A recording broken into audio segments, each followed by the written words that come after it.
All right, in this interview series, we're talking all about the art and craft of practicing. And we're doing so with great musicians, guitar players, as well as educators to find out how they developed to get to where they are today. And we have an amazing guitarist and so much more composer, producer, arranger, educator, Pat Kelley here with us. So thanks, Pat, for coming on and speaking with Having us. me.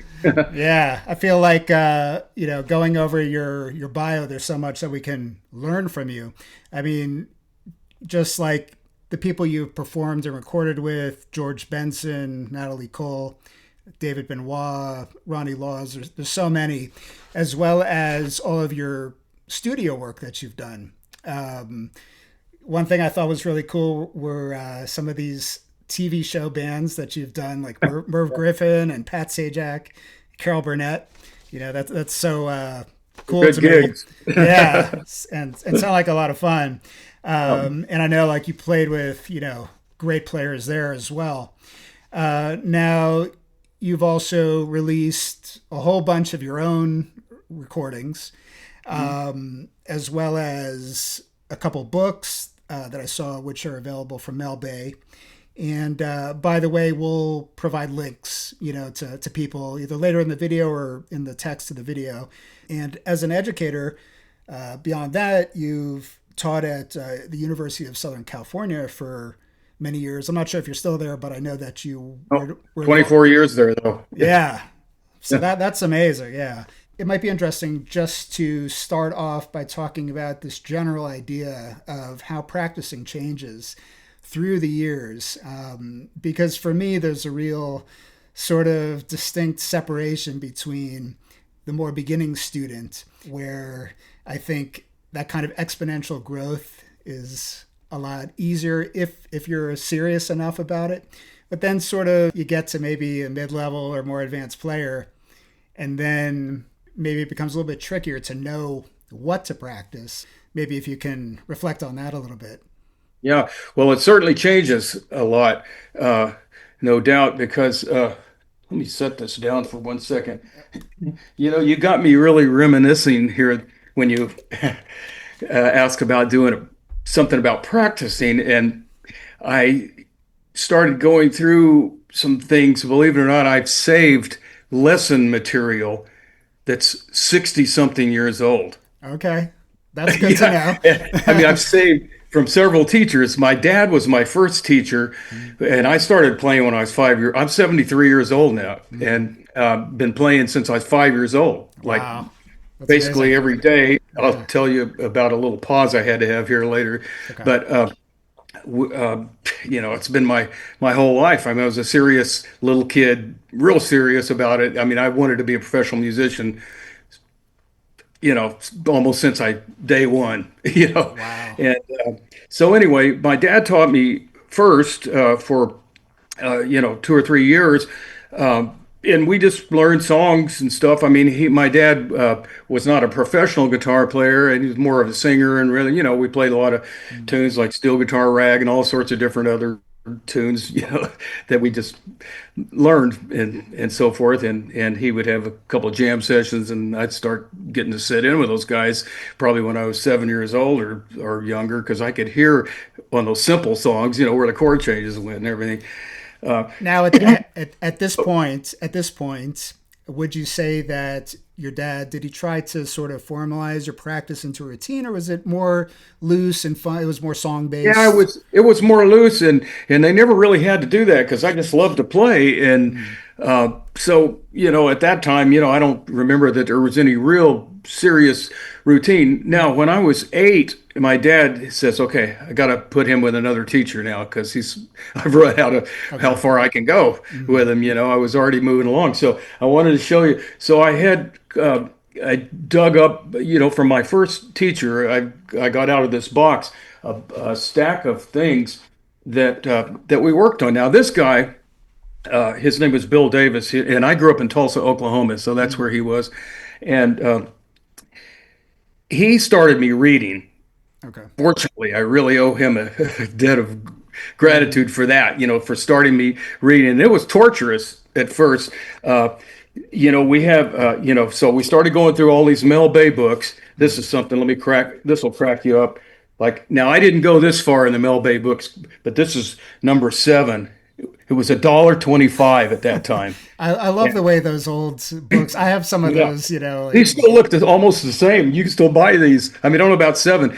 Corey Christiansen, a great guitar player. He's in Utah now, but he used to work for Mel Bay for a lot of years, and he came out to USC when we were getting this book series together and so forth. And he said anytime in the Mel Bay office that anybody ordered book 7, they rang a bell in the place, because hardly ever went that far. But one thing I did want to show you, like this is only book 2 right here. You can tell it's about worn out.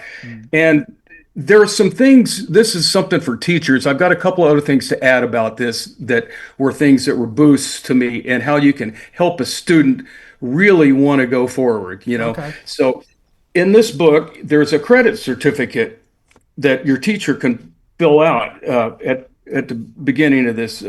And this book had some pretty serious reading in it. I mean, even the second book, when you get to the very end of this thing, and your lesson looks like this, you got chords in there and stuff. It's a pretty serious reading already at this. And okay, so he's got the dates, 1961. I did this when I was 9 years old to 10 years old. It took me a year, almost exactly a year to go through this whole book. I'd already done book 1. And then we went on farther after that. I didn't go all the way to book 7 because we, did stuff, and I ended up, later going to another teacher too.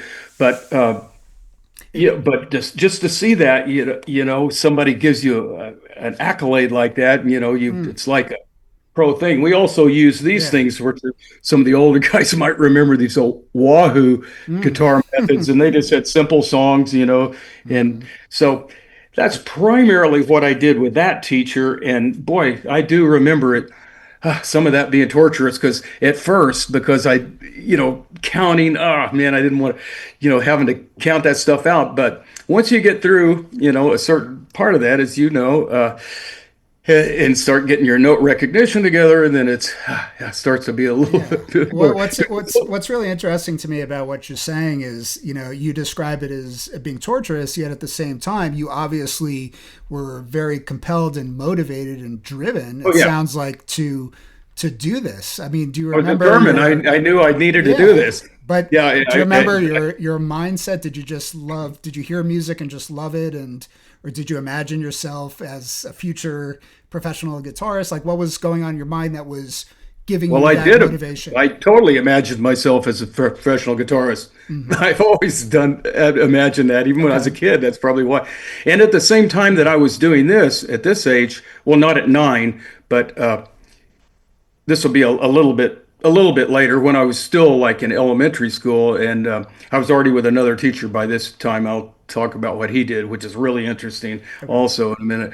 I was already started my first band when I was in 6th grade. I was like 12 years old. We were playing mostly like ventures and just, popular songs. There was a lot of cool stuff to learn how to play with at that time, because all those there were hit songs that were instrumentals, like Ventures and Dwayne Eddy and all these different guitar players that actually had radio hit songs. So like that surf. They weren't that hard to play, so you could learn to play those when you're young. That was a pretty good thing. So I was always doing other music too, but not just the reading thing there. But I think when I was like 10 probably, or maybe not long after this thing here, at some point I shifted over to another guitar teacher that was a real famous guitar teacher named Dick Gordon in Tulsa, Oklahoma, and he had hundreds and hundreds of students over the years, and this guy had I could show you some really here's a whole bunch of stuff from him. This stuff is probably worth some money. You might be able to. Well, I don't know. Probably nobody but me. But he had this really bizarre thing that he did. You'd come in, and they were 30-minute lessons with him, but it was unbelievable how much you'd get done. And he had students backed up one after another.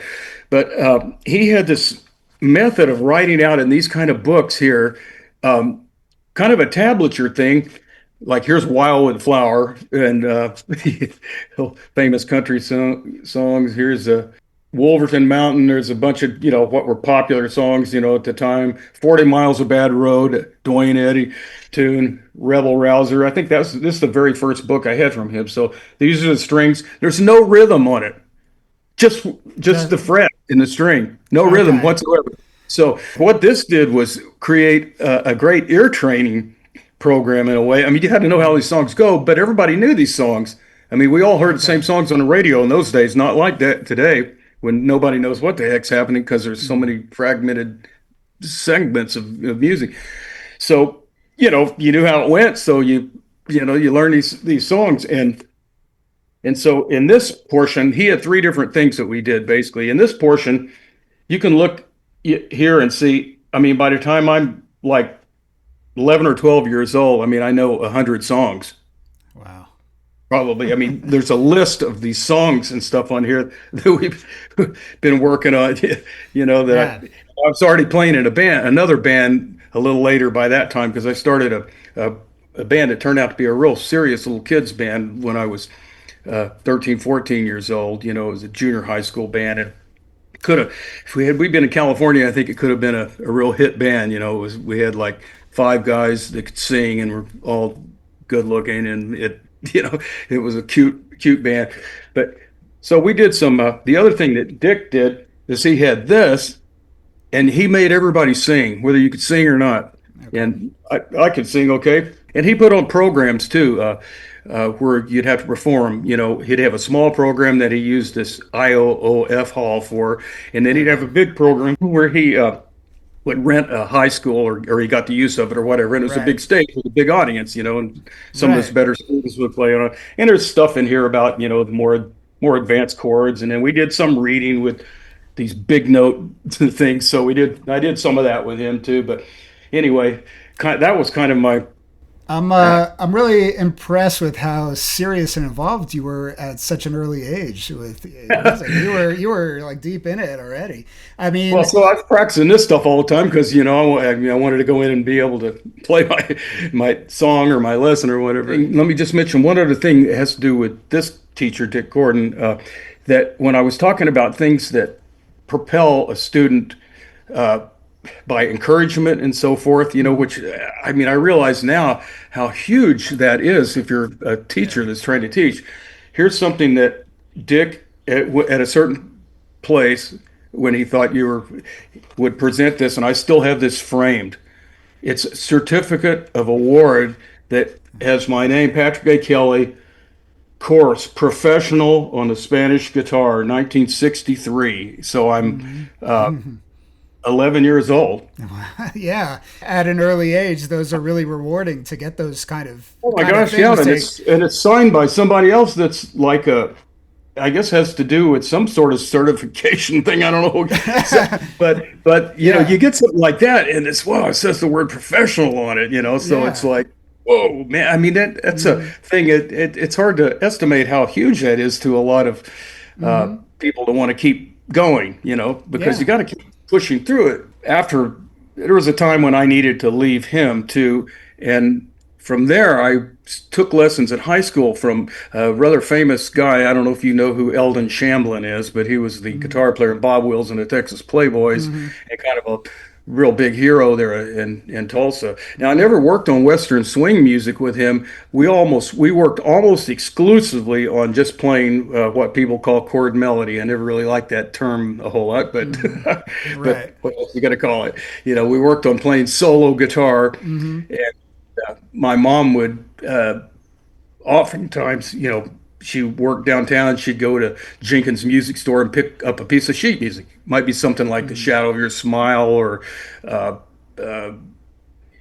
some sort of tune like that, or a popular song that's kind Hmm. of a jazz tune that you'd be able to find. But anyway, I learned a lot from him. Just lots of chord voicings and different. And I'm still working. as much as I've talked about lessons already, there was really only one other teacher right after that that I took private lessons from, like at a music store or anything like that. And his name was Milt Norman. He used to be in LA at one time, and for some reason ended up living in Tulsa. And he was more of a jazz guy, a little more advanced in the jazz repertoire and all that stuff. And I didn't. Tuck Andrews studied a lot with him too, because Okay. Tuck we're same age. We graduated from high school same year, except different high schools. Oh, And there's another great, amazing guitar player that you may have heard about, Tommy Crook, who lives in Tulsa. Now, I never took lessons from Tommy, but in some ways I feel like I did from going out and hear him play a lot, okay. because he was so. And Tuck has a lot of influence from Tommy. Always mentions that in his things. But anyway, uh, so took from a little bit from Milt Norman, and that was the last guy that I ever really took any private lessons from. Hmm.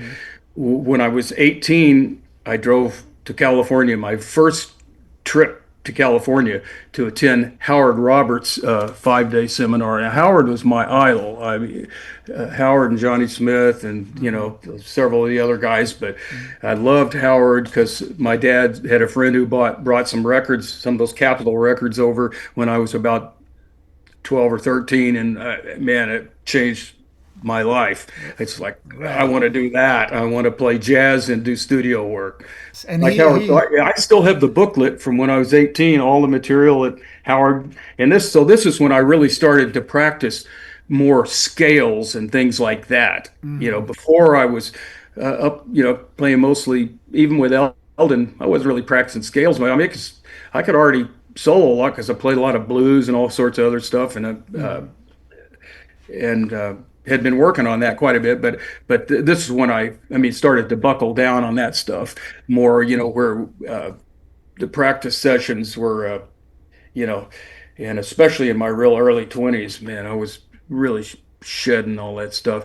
The following year after that, I went to Colorado and did Johnny Smith's week-long Wow. seminar, and I still have the folder from that with all the material that That's Johnny. amazing. When you started studying with Howard Roberts, it sounded like that's when you were kind of making the bridge now into some of more of the jazz language with the scales and things Yeah, like yeah. this, Well, Howard idiomatic kind of had, things. laid out the cage positions Mm-hmm. in his thing, so up and down, 5 positions. Some Mm-hmm. guys, do it a little different with stretches and that sort of stuff. So, uh, so I started really shedding that stuff, and like crazy.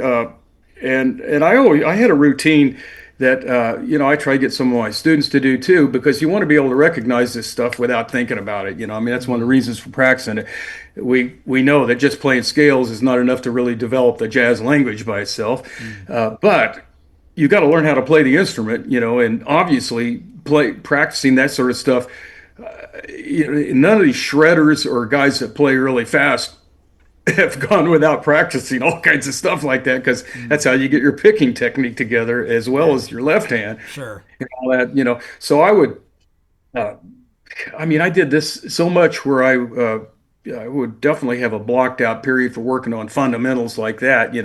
I, where let's say I start in a key of G or something, and I play the 5 positions, then I just go up a fourth, start at the lowest neck position, go all the way up C, then F, B Mm. flat, E flat, A flat, just go around at fourths Yeah. like that. And I like to do it in fourths like that because I, all these progressions go that way. I mean, the Mm-hmm. 1-6-2-5 or a 2-5-1 or whatever. So Sure.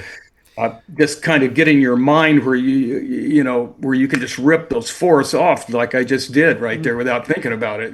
Yeah, so you're learning the neck, you're learning the where the note names and the on the various Yeah, frets. and your fingers I mean, you're just creating magic here, where I mean, you literally can play those in your sleep, just about, because your Sure. fingers start to learn these patterns, as so that makes it easier to start developing uh, melodies out of it. Then I did the same thing, by playing thirds and then Okay. tetrachords, triads on them, all positions like that Hmm. up at, different Yeah. patterns like that on the scales. Then I did the same thing. I worked on arpeggios, and developed this Okay. whole arpeggio system, basically just with seventh chord arpeggios, kind of what's in my book there, because we can stack these up to make farther extended chords, Hmm. easily, by playing, 3 5 7 9 or 5 7 9 11, Right. whatever that All the sort of thing. extension notes and All the extensions, the you upper can get all those bars. by just knowing the seventh chord arpeggios. Hmm. So, the same thing with major seven, dominant seven, minor seven, flat five, and diminished. Those are Hmm. and augmented major seven. Those are all the ones that are in that book, and then I Hmm. show how they stack up. But almost all that stuff, I just developed from figuring it out. Because I even though I took a lot of lessons as a young kid, and I think most people that get to be an advanced are mostly self-taught. Because You almost have all to. the advanced stuff I've know has been basically stuff I've figured out, Hmm. from playing or learning from other musicians or just working it out. I've got a notebook here. I think this goes back till I'm about 19 myself, where I'm trying to figure stuff out. Like this very first page here, I go, okay, I'm going to write uh, all these pentatonic scales out, and then I went through a whole thing where so what's a C like or a certain pentatonic scale look like over every other root? Is there anything useful there? A lot of them there is, as you know, and a few of them maybe not. Uh, and then all sorts of different things. Then I started going, okay, I got to get better at playing over certain changes, like let's say just a minor 2 5 1 or something like that, and I would just write out all these different things, and kind of Hmm. practice those so I could come back next day and practice those, and I've never been a big transcriber. I've talked to several other really big top guitar players that say the same thing too. That maybe did a little bit of transcribing. Right. It's Not even easier. just grabbing some licks or Oh yeah, things. I'd grab Yeah. a few things here and there. I mean, Yeah. I remember this one lick on "Watch What Happens" on Wes's album that where I all of a sudden realized on I think it was on an F7 flat five type chord. All of a sudden, I was listening to that and I'm figuring out. I'm going, hey, he can use an F and a G triad both on that. I Hmm. remember discovering that out of Okay. looking at that lick and going, oh, okay. Yeah.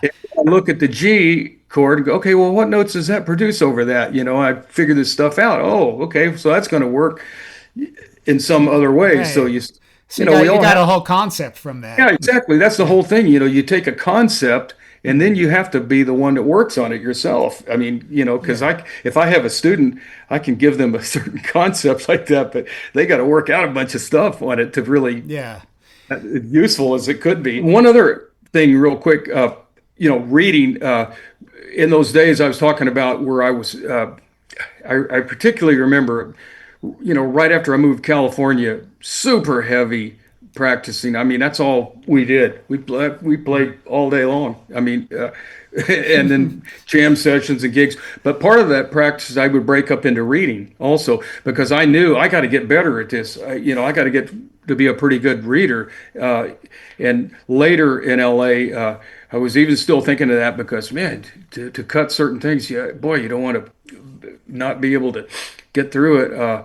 So I took lessons from a trumpet player also that worked with a lot of guys uh, reading. I know Jay Graydon and Rittenauer and a few other people that weren't trumpet players that studied with this guy too, because he would make you play stuff really precisely. He had some books out, and I got together. I remember getting together with various different guitar players, and we would practice reading duets too. I used to get together with Grant Geisman, Carl Verheyen, a few guys that are all my age. There's a kind of a group of us guys that are we're kind of doing a lot of the same gigs, starting out in when we were still in our 20s, Hmm. and we'd get together either just play some tunes out of the real book but usually practice some reading too because those guys were in the same situation, want to be studio guitar players and they're trying to get as good as they can at reading, which they both got to be really good at.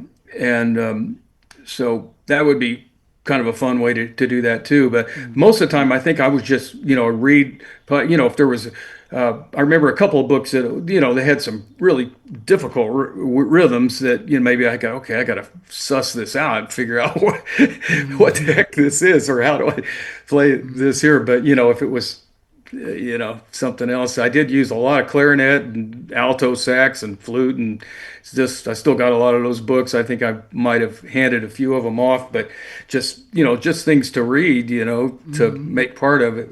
I'm probably a better reader than I am now, just because I was much sharper at it. So I mean, So learning to read, I'm sure opened up so many opportunities for you that you wouldn't Oh, have absolutely. had There's a bunch otherwise. of gigs. Yeah, I would never have been able to do Natalie Cole's gig Okay. without being able to read because George's gig I could have done probably because we Okay. never used music on stage and he had very little music. So I had to learn basically everything off the records. And Mike O'Neill, who played with him before me, and then he decided to come back after I decided to leave too. So he's been with him forever. Mm. But anyway, he came over to the house and we and kind of said, "Yeah, here's this and that." But part of that was because I was background singer with George also, and Oh so was wow. Mike. So part of that was him coming over and going, "Okay, here's what you have to sing on this part," Okay. So I think I still have some of those on a cassette of him coming over to the house because we were still Okay. using cassettes then. But Natalie had, God, she switched songs all the time too because incredible memory, I guess, for lyrics, because we didn't do the same show all the time. She'd call a lot of different songs and had great charts, for them. Mm. And some of them had lines in it too, Okay. Sometimes we'd do a big band or an orchestra gig too, but a lot of times it was a smaller group too, And I mean, she had a lot of really great Howlin' Broadband, all kinds of different Okay. arrangements and Hmm. things that did these fantastic charts for her. And she had a giant book of tunes. So, that kind of gig and various other gigs. Obviously, I wouldn't have, when I was doing the Sajak show with Tom Scott, you mentioned a couple of these shows. Eric Hmm. Gale, by the way, was on that other Hmm. guitar player. I saw one I of was the like, videos.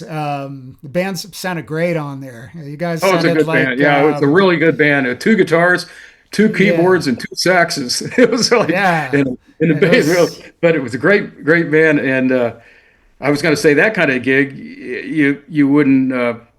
I did most of the reading stuff, and Eric, did his thing. mm, He was so funky and just great at doing okay. whatever he did.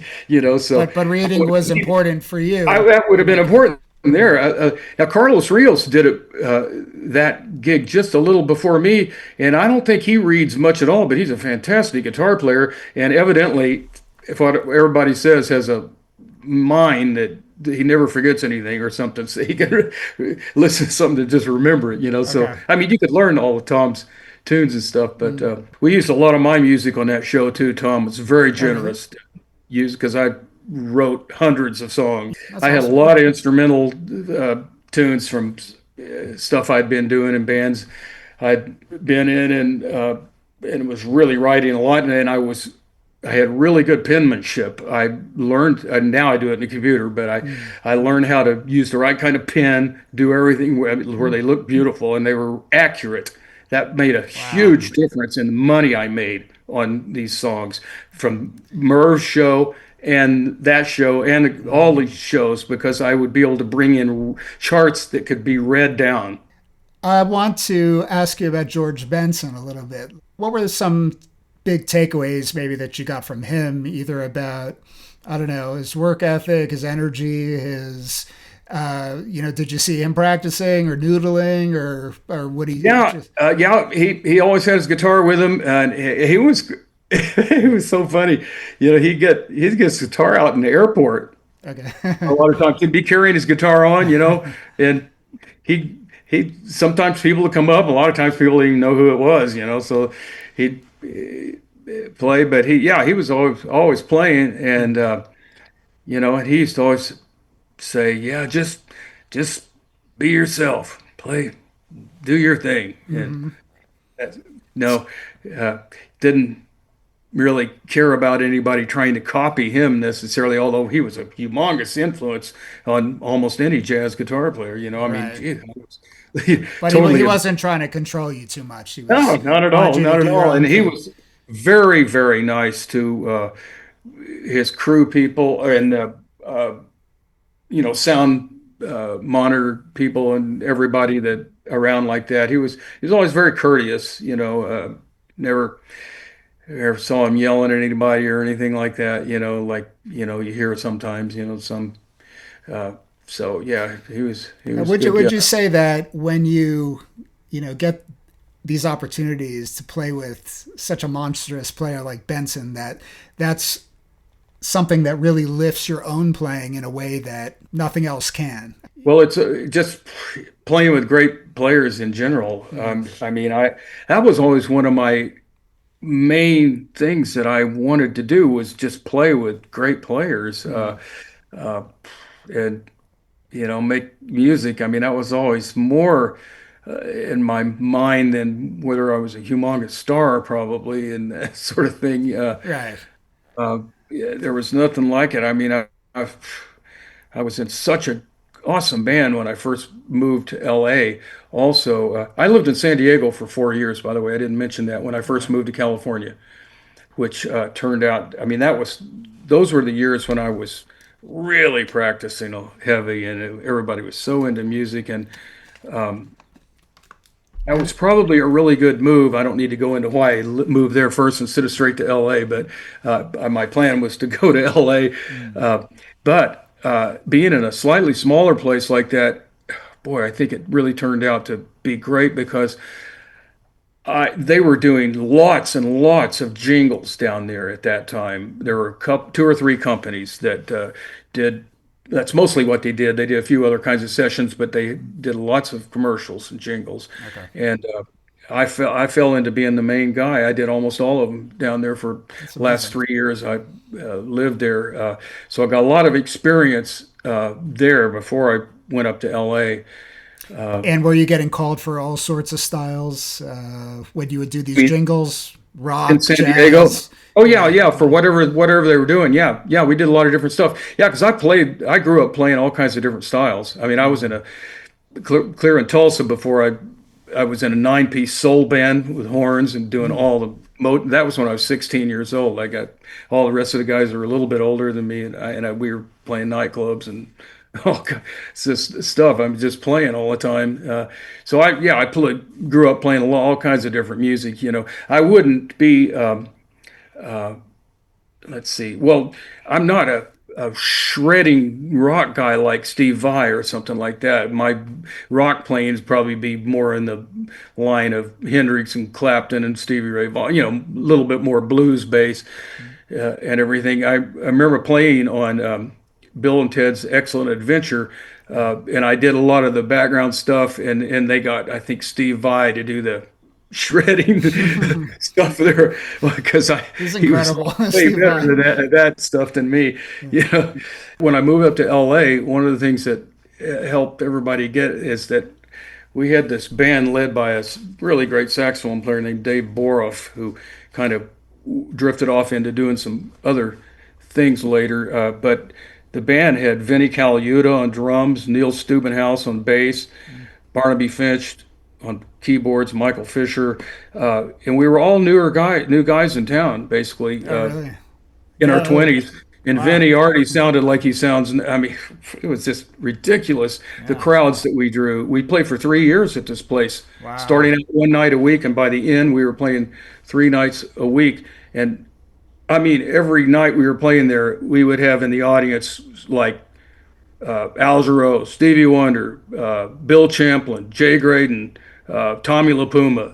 I mean, this like unbelievable how. Are these opportunities happening anywhere now? Because Well, I need to know that's about one of the it. hardest things is getting heard, and especially Yeah. getting heard in a situation like that. Mm. I wrote half of the book. Dave Boroff wrote about half the book. It was almost all original stuff, but it was fusion. I mean, loud. It was a little different than what I'm doing now, maybe with overdrive guitar on most of the stuff. Is more of a fusion group, but funky and fusion both.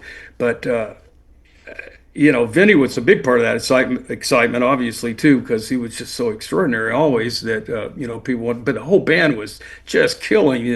And I was just cranking tunes, writing tunes all the time then because I had something. So some of those tunes from there, I still had I had them all written out and stuff already on these for some of these shows just to backtrack a little bit. I know Mm. that's not about practicing, but I spent part of my part of my time writing, and there's a lot of practice in writing too, because you learn tricks and you get better at writing the Oh more you yeah. do it as well. You learn how things Hmm. function and okay, where can I go with this? And So Pat, I wanted to ask you about learning new vocabulary, new patterns, developing motivic ideas. How do you go about practicing nowadays and being able to ingest those kind of things so that they ultimately come out in your improvisation?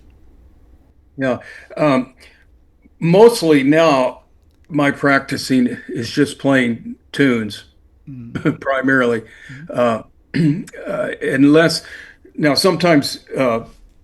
All of us probably have to practice something if we have a gig coming up with someone else or something and we have to learn some of their music or if I'm playing with somebody or as a piano player or a couple of piano players I still play with sometimes and one of them in particular has several songs that have some lines that need a little shedding, because we have to work out our fingering sometimes to make it work right.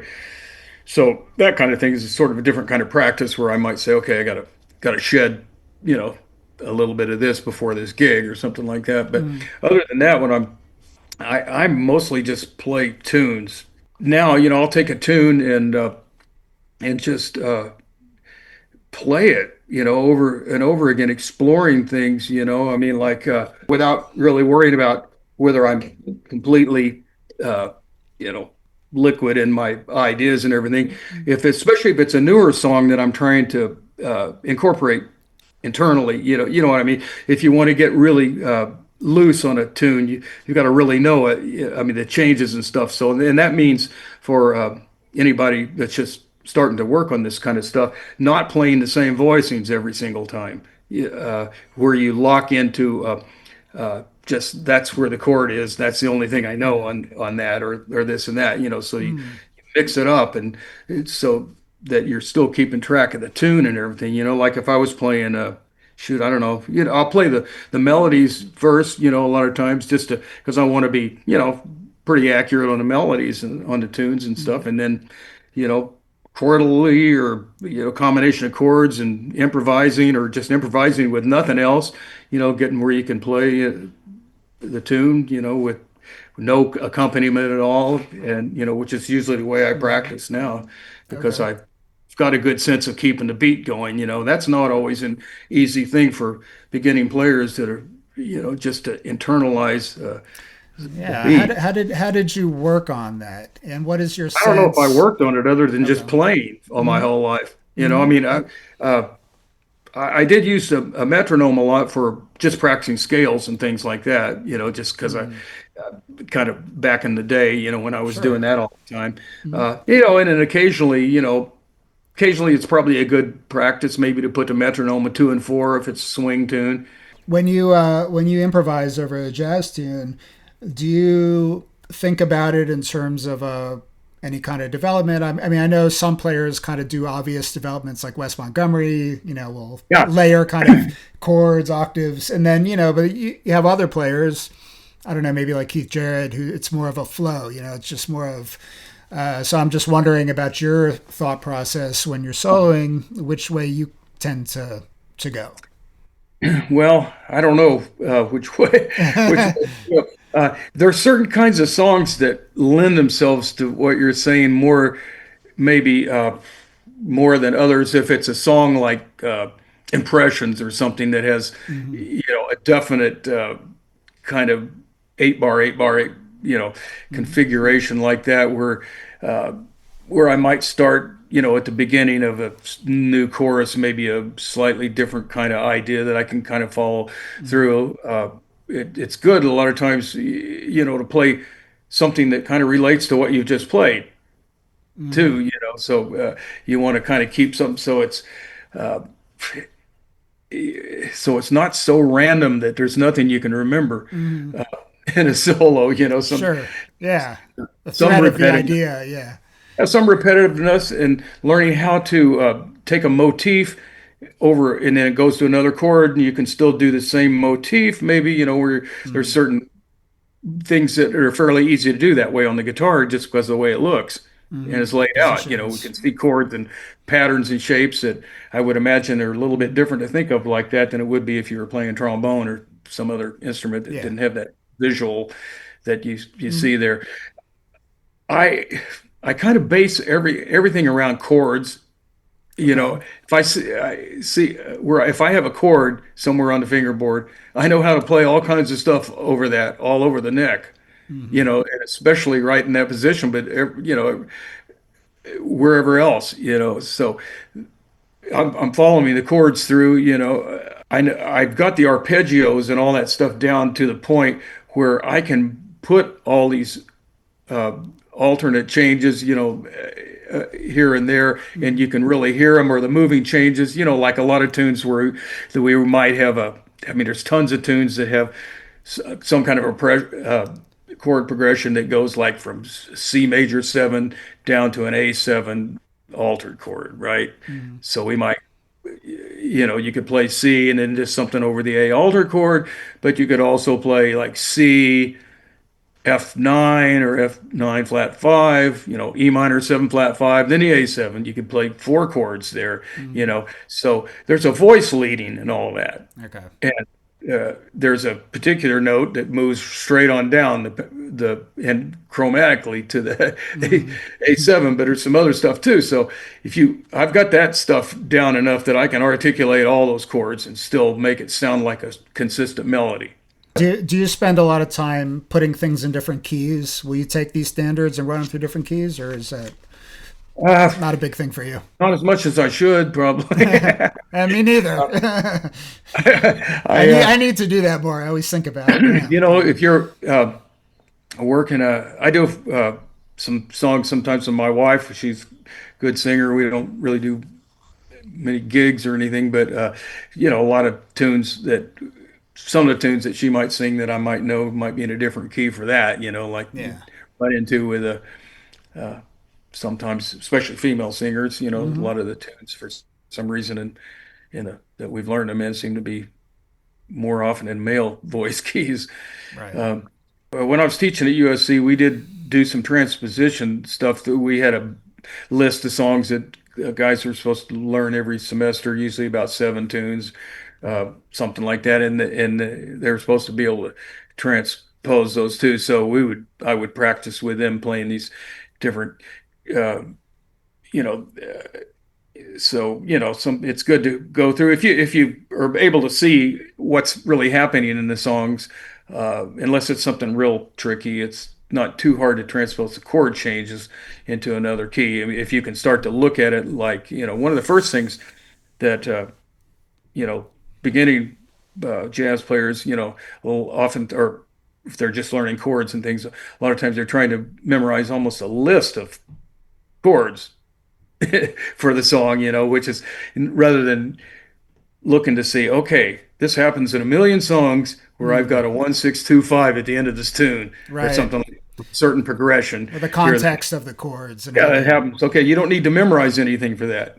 Like Hmm. all you have to do is learn how to play that, turn around a few different ways. I mean, Hmm. those Yeah. chords, and Right. then when you get to that, it's going to be the same for so that, yeah, you definitely Mm. want to Of practice course. doing Yeah. those in all the keys, the things that show where that other progression I just mentioned a minute ago too, that happens all over the place. So getting where you can play that chord progression in, different keys. I just want to ask you, like, if you can name your top three jazz guitar albums that Oh, you would recommend to somebody as like, hey, if you really want to learn about jazz guitar and fall in love with it, like you should check out these records. Wes's two records. I mean, it's hard it'd be the same answer from so many different guitar players. Mm. Smoking at a Half Note and Full Mm. House. Yeah. Those two. Uh, Although I love the orchestra stuff he did later too. I don't understand in some Mm. ways why people, kind of slam him as going more commercial, because even in those records, there are gems of great playing, even though it's not stretched out. Yeah. They'll They're be, still so perfect. oh man, they're And still like beautiful. Yeah. incredible stuff. Yeah. But those two records, Mhm. of course, were records that he stretched out on in the band. It was great. They're live records, so that's when really, really blowing Hmm. on that. Oh, let's see.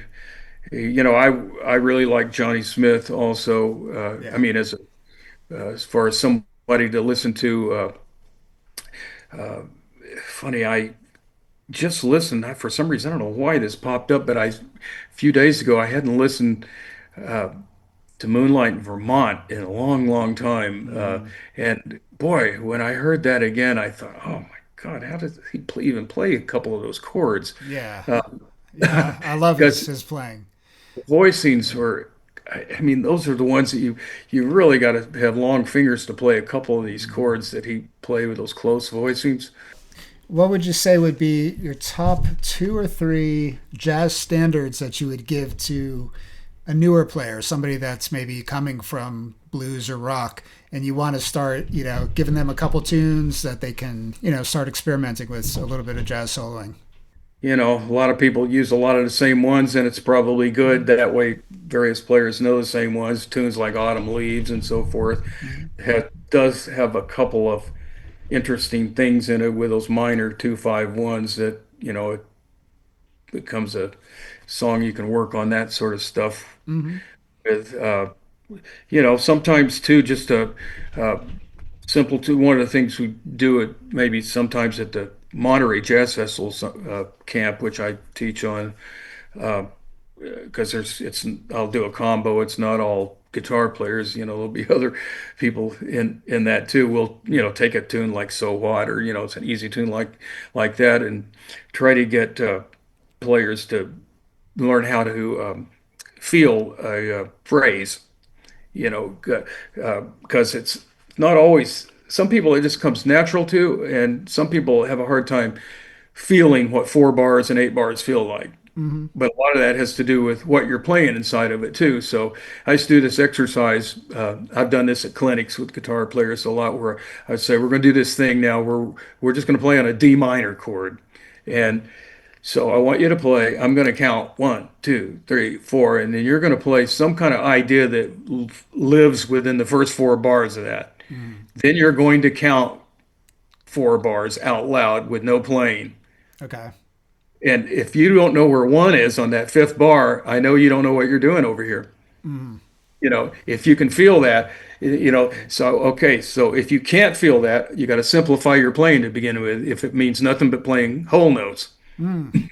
Right. or half notes, then you start. Then okay, let's put some eighth notes in. Let's put a couple triplets in. Let's start Yeah. That's so seeing, important. Yeah. because you can't play and count 1, 2, 3, 4, 1, 2, 3, 4. Mm-hmm. You got to be able to feel that 4 or 8 bar phrase, and then your development of your solo starts to be better too. Doesn't mean you play a whole different. You might play an idea that's longer than 4 bars, but you're keeping track of that, and you generally there. If you look at most songs too, it's another thing to talk about. Say, look at the melodies of most of these songs. Most of these songs have some kind of a rest at the end of the fourth bar or the eighth bar or something like that. Mm. We're in the melody. Look at the melody structure of this song. And there's a long. You can look at song after song. And majority of them are kind of like that. Not this random thing that's all over the place where you can't tell where you are in the phrase. Mm-hmm. So you can develop your soul a little bit. So sometimes they're Okay. really easy. I mean, it's not easy necessarily to sound great on that song, but that's an easy way to. And even if I'm working with, like at the Monterey camp, oh my gosh, some of the students are petrified to improvise.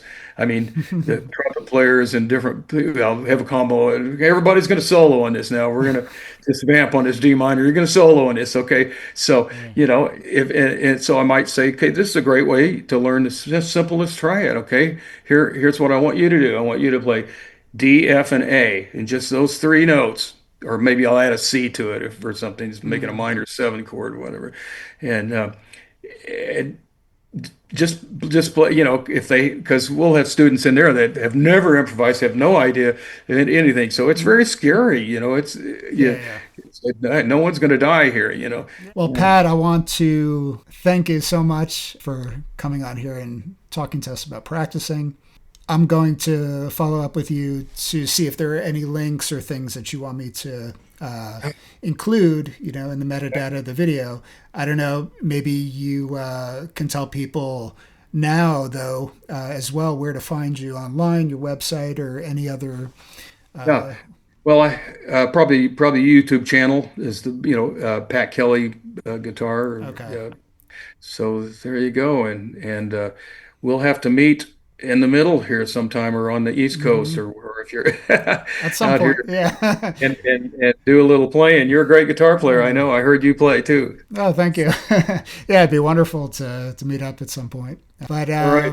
yeah, I really appreciate it. I think people are going to learn a lot here from this. Thanks for letting And me ramble on here. yeah, no, it was good. It was a good time. All right. All right, Pat. Thanks. Take care. All All right. the best. You too.